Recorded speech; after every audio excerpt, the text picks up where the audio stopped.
أغلب وصفات البرياني تعتمد على البهارات بشكل أساسي، إلا البرياني العراقي تتميز بنكهة المكونات اللي فيها، عكس طبعا المطبخ الهندي.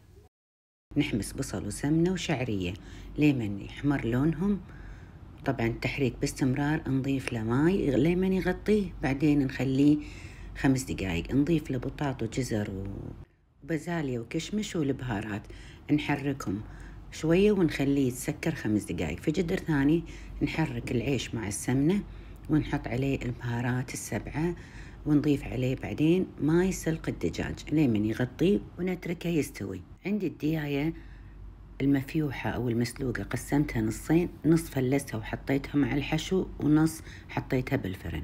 وطبعا الحشو نضيفه على العيش على نار هادية. من ينشب نحط العيش والحشو والمكسرات والعروسة اللي هي الدياية بالنص. والوصفة مناسبة جدا للمناسبات والتجمعات وبالعافية.